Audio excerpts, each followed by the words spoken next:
Hello and welcome to Candor Conversations, where we have open and honest conversations about the care community at large. Today, I'm joined by Cheryl Baird, who is the Director of Quality and Care for Orchard Care Homes. Cheryl has over 28 years of experience in health and social care and has worked as a registered nurse in both the NHS and social care. Cheryl oversees care, quality and compliance for Orchard Care Homes. As part of her role, Cheryl is responsible for all clinical and care strategies and Orchard's new Dementia Promise. Key elements of these are enabling excellent resident outcomes, including safe and effective medication management, which has led to a reduction in psychotropic medications being prescribed. Thank you for joining us today, Cheryl. Thank you. So first question is, who are you, and can you tell us a little bit about yourself? Yeah. So, like you say, Cheryl, Director of Quality and Care at Orchard. I've been in the sector since leaving school, really. Started off as a care worker, worked my way up in social care to deputy manager position. Had my children quite young, and then decided, whilst they were still very little, that I would put myself through the pain of becoming a registered nurse and going through university, etc. Well, I think there was 3 under 5 while I did that, so that was quite a challenge. After qualifying, went into the NHS, worked in various roles, but predominantly in the community, caring for older people. Again, sort of worked my way up, became a manager of community services, and then decided to go back into social care probably about 7 years ago. So predominantly around care quality and compliance roles. And then I've been with Orchard for the last 3 years. Joined them just on the cusp of COVID of all times. So yeah, started with Orchard in March 2020, and yeah, we've got lots of things going on at the moment in the group. Fantastic. Now we're here to talk about dementia today. So what are some of the common symptoms of dementia, and how can that impact a person's daily life? It's very individual to the person, and it really does depend on the type of dementia that the person has. It's estimated around 60 to 80% of people with a dementia diagnosis that's actually Alzheimer's. 5 to 10% vascular dementia, 5 to 10% again Lewy body dementia. And then obviously you've got the mixed dementias, Parkinson's, etc. So it's really dependent on the type of the dementia and the area of the brain that is linked to that type. Some of the common symptoms that people will probably be aware of is areas such as memory loss. People can have difficulty thinking and understanding, processing information. Some people's movement and vision and hearing's affected. Things like colour perception, that's sometimes an indicator as well. That's not so widely known. Some people do experience a change in personality, which can change their behaviour. You see unfounded emotions, difficulty completing, familiar tasks. Some poor judgment at times, sensory changes, and I think one of the key areas is that withdrawal from social activities, which can be really, I think, upsetting for the person and their families as well. And inevitably, these processes do eventually become worse as the dementia deteriorates, their general health deteriorates. So you can see how that can have a real negative impact on somebody's life. Sure. I mean, my only understanding of dementia is what I've seen in the press and in TV shows and that sort of thing. And it's a lot broader than Yes. I could have possibly imagined there. I mean, can you provide any recommendations for activities or approaches that can help individuals with dementia feel more engaged and connected with their surroundings? Yeah, I mean, for us, it's we really focus on the individual when we're planning. We call it meaningful occupation. I Right. think especially in care homes, there's a perception that you have to provide activities, but actually in normal life, you know, you and I don't have an activity plan. Yeah. We've got our own interests, hobbies that we like to be meaningfully occupied with. So the approach we have is we ask our team members, how do they occupy themselves? What makes them feel fulfilled and productive? For many people, we just want to feel, you know, purposeful and engaged in something that has meaning to us. And if we can achieve that, then their, you know, psychological needs are met, isolation's avoided. It's really about having knowledge of a person's life that will enable these meaningful engagement opportunities. Things like significant relationships, you know, previous careers, hobbies, dislikes and routines. What's their cultural norms and beliefs and values? Have they got community links? And how that person chooses to be included is entirely unique to them.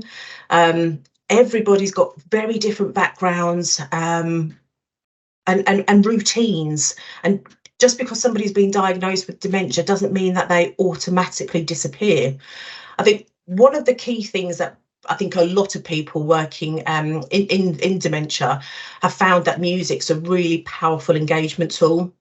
I think most of us can you know, remember music that connects us to something that can be really positive, but also can be negative. Again, we've all got those, I suppose, examples of music that brings back, you know, some sad memories. So it's just being aware of that, really. But we do recommend sort of like having a bit of a music playlist go-to. We found it can be really, really beneficial and open up that engagement opportunity. You know, when somebody hears a bit of music that connects them, what we ultimately do is we advocate normality. We try really hard not to shoehorn people into care home activities for people that are living with dementia. It's got to be so individualised, and having that life history and working with the person and their significant others gives us that ability to really drill down into what's meaningful to that person. Definitely. I was fortunate enough when I was at university to work with a fair few care homes locally, where I provided sort of entertainment for them, and I was going around singing like the old Bobby Darin and Frank Sinatra Yeah. songs and things like that. And the reactions were phenomenal for me as well. I mean, I walk away from those sorts of things feeling like I was a rock star or something. Yes. Um, and my grandmother went through dementia herself as well, and I Yeah. found communication particularly difficult with my Yeah. grandmother. Um, and obviously, music is a good spur to get people communicating again. I mean, do you have any sort of tips or advice for how family members and caregivers can effectively communicate and interact with someone who's got dementia? Yeah, again, it's very individualized. But I think we all forget, and it's really important that we understand that actually 93% of our communication is non-verbal. Our behaviours are communication. And if we show that we're not listening to somebody who's living with dementia, who's trying to communicate with us, it can be really distressing. We should never assume that someone can't communicate. I think it's very easy when somebody becomes their verbal communication becomes disturbed, that we assume that actually they can't understand, they can't communicate. I think giving time for them to process and listen to the information that's being given, you know, speaking in short, clear sentences, giving one option at a time, and being really careful not to tell, but to ask, and using alternative methods. Some people respond really well to gestures, writing, pictures. Again, it's very individualised to that person. It's really important, though, that we do validate their reality. I think a common question that we see an awful lot of is a person asking, where's their mum or their dad? It can be really, really distressing and ignite that grief again if we are dismissive and say, well, they're not here, or they'll come later. It's that person's reality at that moment, from the past. It's likely that they're seeking comfort by asking for a parent, love or safety. And like I say, you don't want to ignite that grief again and confusion, talking about, that they're not here. Our general approach is to talk about the parents, ask questions about them, and then gradually try and steer away to a different topic. But I think, when it comes to communication, we should always be aware of our non-verbal signs and how this can make the person feel. They might not remember that specific interaction, but the feelings that it evokes can actually last for a very long time. And that can set somebody's day on the wrong path immediately if they're picking up those negative non-verbal communication signs, and lead to distress and withdrawal. So it's an incredibly complex approach, but also just a case of listen and show that you're listening. Yeah. What are some of the challenges that people with dementia may face when it comes to things like managing their medications, their day-to-day routines and things like that, and how can those be addressed? I think, well, for us, we see an awful lot of people that are living with dementia have various, physical health needs as well, which inevitably means they're prescribed lots of different medication. An area we focus really quite heavily on is the use of antipsychotics, often prescribed to so-called manage, in inverted commas, behaviours. And as mentioned earlier, the behaviours are a way of communicating by addressing communication need, whether that be pain, infection, hunger.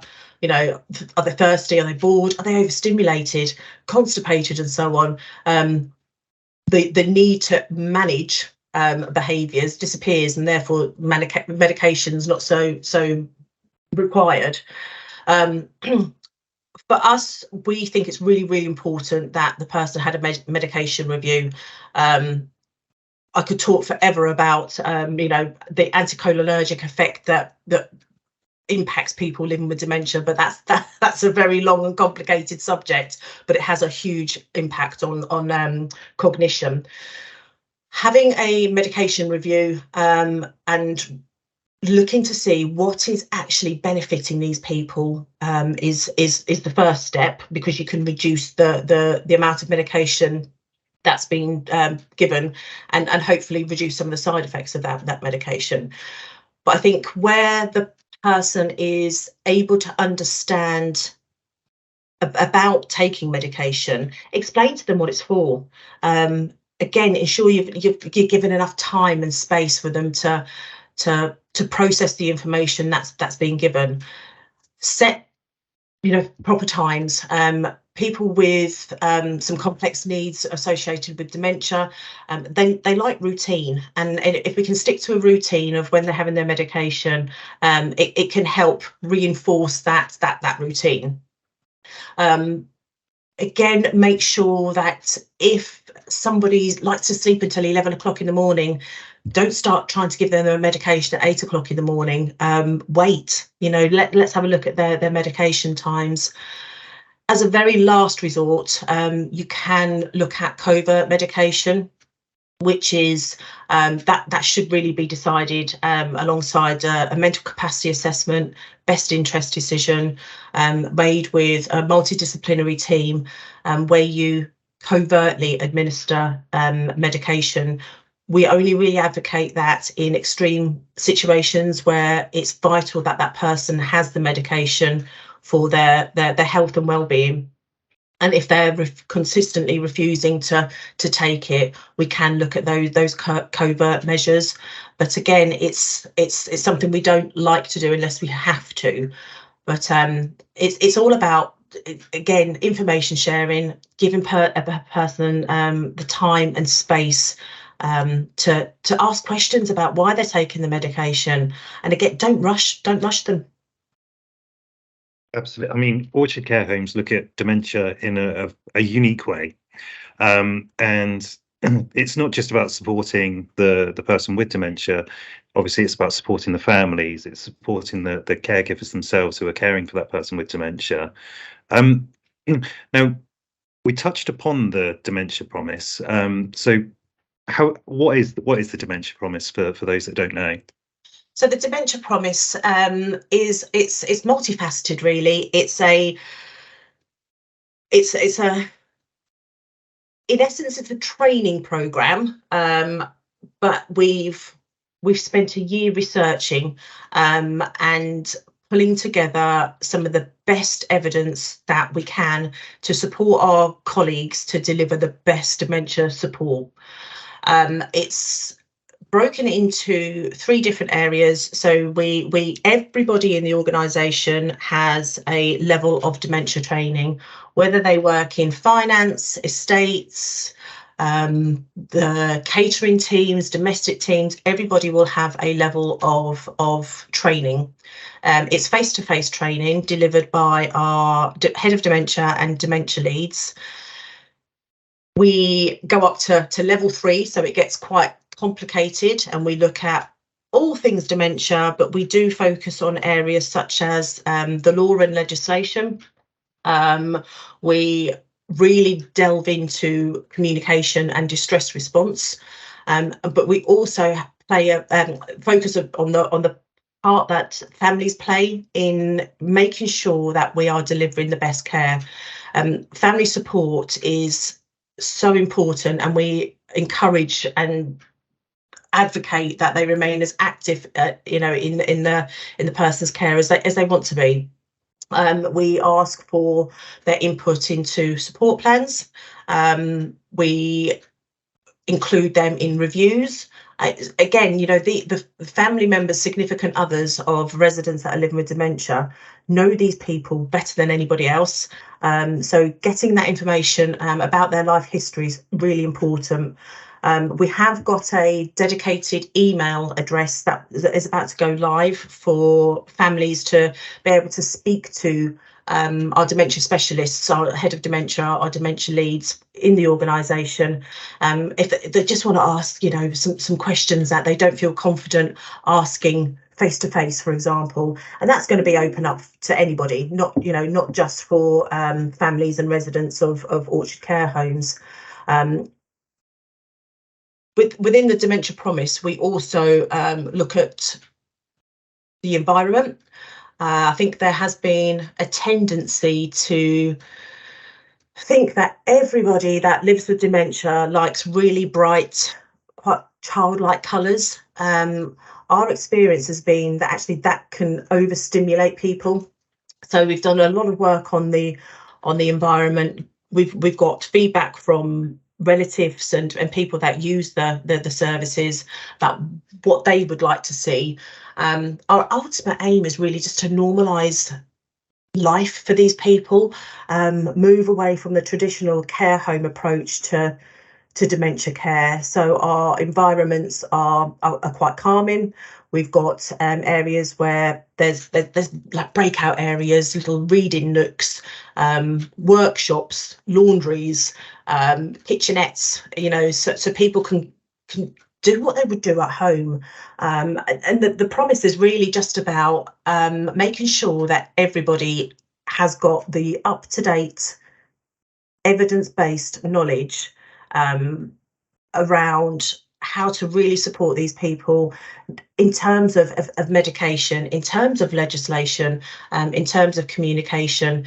It's the feedback that we've had so far has been phenomenal, and the impact on resident outcomes is tangible. The work we're doing around medication, specifically psychotropics and anticholinergics, is having an impact on residents in terms of their ability to socialise more. spend more time. For example, we've had a gentleman that couldn't really communicate verbally. Came to us taking a load of different medications, worked with a multidisciplinary team, reduced all of that, and now he's able to communicate verbally and walk around the community, whereas before his mobility was affected by the amount of medication that he was taken, and we've got multiple examples of that type of transformation. So it sounds like an incredibly collaborative effort for one, but you're also making huge steps forward. If I was working in the care industry, or if I was a person who knows someone who's got dementia, how could I find out more about this? So we will be making sure that our email address, once it goes live, is available. That'll be obviously on our Orchard Care Homes website. If anybody wants to get in touch with us, again, through the Orchard Care Homes website, people can contact me directly, and we can make sure that people are supported to find the right information that they're after. That's fantastic. Thank you. Thanks ever so much for joining us today, Cheryl. There was some incredibly actionable points that people can take away from this. As Cheryl mentioned earlier, you can find out more about the Dementia Promise by heading over to their website, which is orchardcarehomes.com. If you've got any further questions regarding dementia, feel free to contact Orchard Care Homes. I've certainly learned a lot today, and this has been a really, really engaging podcast for me. I really, really appreciate your time. That's all for this episode. See you next time.